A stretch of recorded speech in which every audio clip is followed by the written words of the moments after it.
Well, Del Fava and Milazzo anchored that back line, and their biggest mandate tonight is going to be controlling the space behind their back line. I expect to see lower, deeper builds with the fullbacks of Rabano to get their playmakers in advanced positions like Luana, McCutcheon, and this is a back line for Orlando that's comfortable on the ball, and that's going to be important tonight to nullify Utah's defensive game plan. Ready for action in Utah. The Royals are in black. Orlando in pastel colors as this ball is launched immediately. Tackled away. Banda in transition. That's what they want. Orlando. Banda slipping through. McGlynn came out and made a nice play on that ball. 16 goals against have come from set pieces. Long distance free kick. Launched into the box. Two players just went down. No fouls given. Lacasse just cleared it out. Ability within a new position on the field.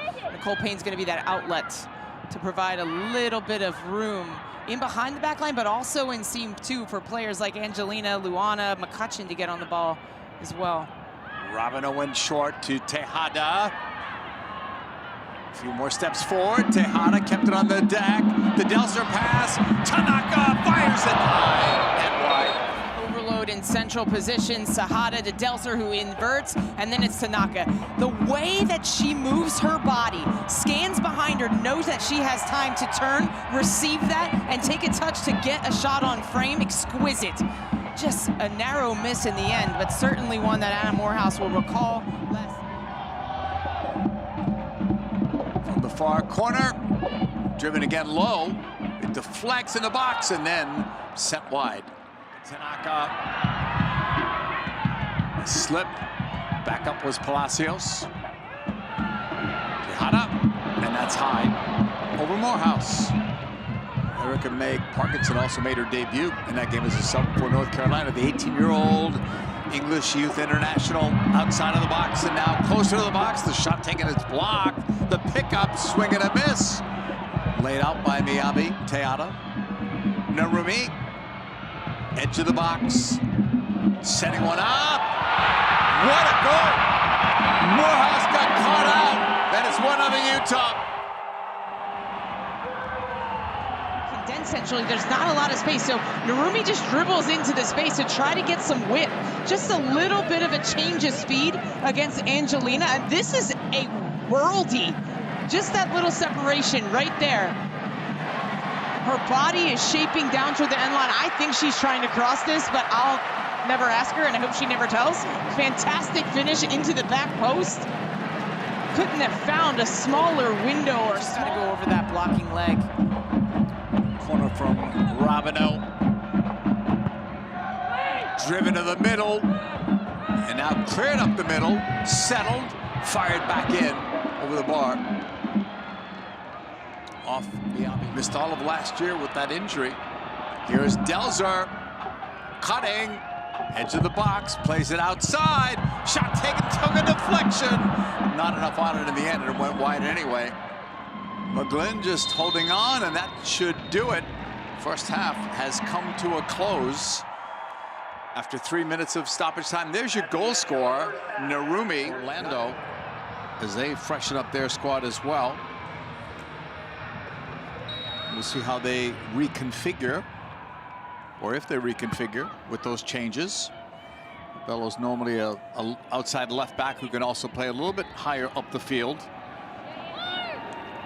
Washington might be just a like for like with Castaigne going out. Castaigne is out. Luana is out. Oyane is out. Those are the changes to be made. And you wonder, Jill, if the 3 changes at halftime more reflection of the schedule than 3 big changes at halftime as Tanaka fires wide initially.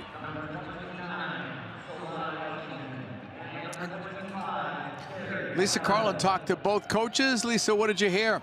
First of all, JP, yes, I can confirm for Orlando those 3 changes. It's just because of a 3-game week for Orlando Pride. But in talking with Giles Barnes, he said that in possession, it has to be so much cleaner. Passes to feet, and they have to keep the ball. And then out of possession defensively, Orlando has to have a better shape. When they are in their better shape, they're a bit more compact. Utah couldn't break them down. So that's the focus for the Pride.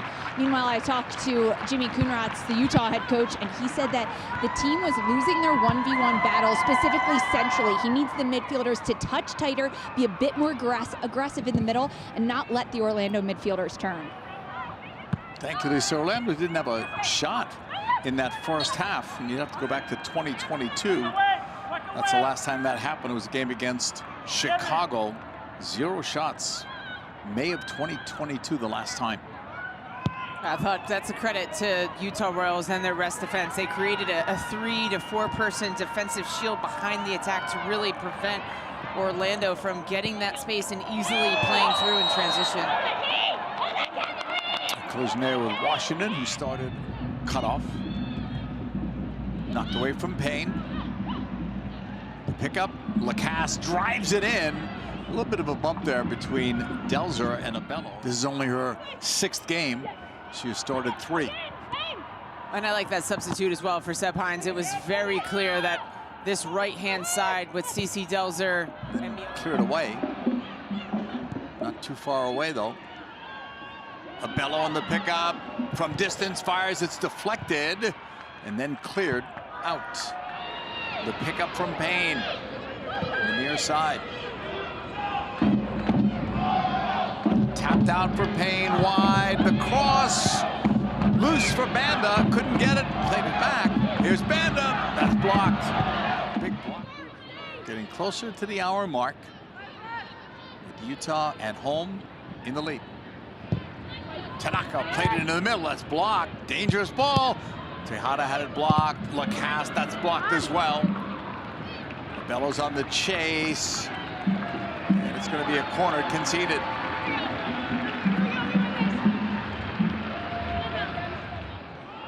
Left, it's Milazzo. Narumi got it ahead. Tanaka blocked. It does go forward. Held up there. Palacios inside the 18. Palacios end line. Trying to get a cross in.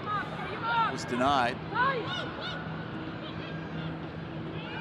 Outside, Narumi. Inside the flick. Ooh, that could have been special. You immediately have an overload. Little interplay here out wide. Narumi floats in the wide channel.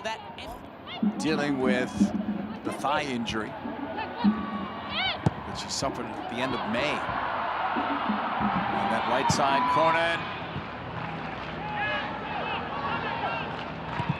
Fava keeping it on the deck. It's blocked. In a collision, Utah recovers.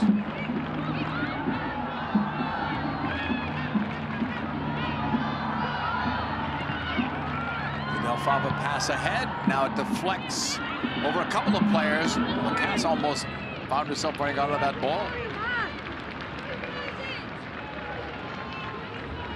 Good patience from Tejada and Narumi just to drop deeper, try to receive past that first line that's pressing them.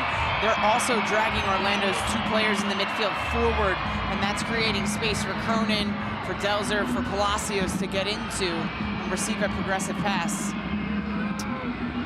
Fava among those going forward for this corner. Saw Cronin in there. More attackers going forward on the Lacasse corner. She'll drive it to the middle. Off the post, it looked like. Wide of Morehouse. Utah nearly got their 2nd, which on a night like tonight might be too much for Orlando. Tough bounce, but McGlynn stayed with it. Bouncing back towards Morehouse, who grabs it. How did that not go in? But to your point, JP, they really haven't had a foothold in this second half, really. A few minutes to start the second half, but they need to have a bit more possession because the player on the ball now, Carabello, they need to get higher up the pitch. Delzer, blocked. Cronin in traffic, went down, asking for a foul, which he's not getting. Slow to get up. Here's Cronin. Cleared by Morehouse. Utah have a couple of subs up. Prashnikar and Hammond. Game over. 3 points, Jill, for Utah. Yeah, it was a good game plan for Utah today. They dealt with the vertical play of the Orlando Pride for the first 60 minutes. Keita Alfava, Tatum Milazzo, players of the match for me.